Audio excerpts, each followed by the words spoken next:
So what is risk? Okay, good question. I'm glad you asked that.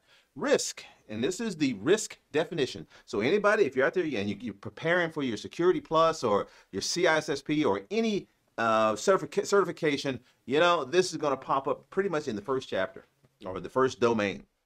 Understanding risk. Risk is the likelihood of a threat or a threat agent taking advantage of a vulnerability and the corresponding business impacts. Very important. If there's no impact, then the risk is pretty low.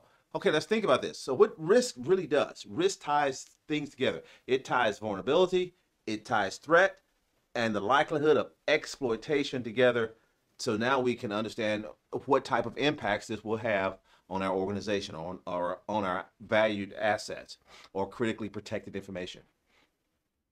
Risk has different components, and we mentioned those, but let's go a little bit deeper into these. So a vulnerability. What is a vulnerability? A vulnerability is a weakness, right, that may provide an attacker the opportunity to obtain authorized access. You know, think about it this way. There are many vulnerabilities, okay? I can leave my window in my car open. That's a vulnerability.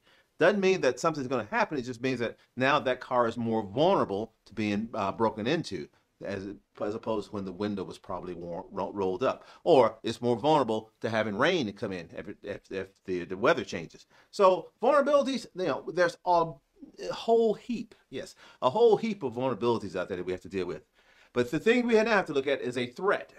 If we have a vulnerability and there's no threat or a threat agent, then our risk is relatively low, right? Okay, so what is a threat? A natural or man-made event that can cause some type of negative impact on your organization. A threat requires a vulnerability to create an impact. So you see there's a link between threats and vulnerability. And a threat agent, that's an actual person or an entity of some type that actually takes advantage of a vulnerability, right? So, and how I like to put this into perspective. Okay, if I told you that, you know, this morning before I started making this video, we left our back door open to our house. We were going to go to Costco and pick some stuff. We left, and our back door was left open.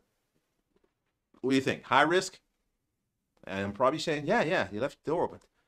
Well, if I told you that we lived in a apartment on the 15th floor of an apartment building, and we left the back door to the little patio out there open, now you see the actual risk has reduced drastically because of exposure.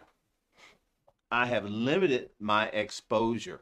So you see there, all of these things really work together. They fit together. Vulnerabilities, threat agent, and exposure. So that's what we really try to do from a prevention perspective within the realm of cybersecurity or security, is to reduce what they call the attack surface or exposure. The less exposure our vulnerabilities have, the harder it is for a threat or a threat agent to exploit them. Now, what is a countermeasure? In the world of security, you'll hear these called controls. Okay, but a countermeasure is any type of control, any type of control I put in place to mitigate the potential risk.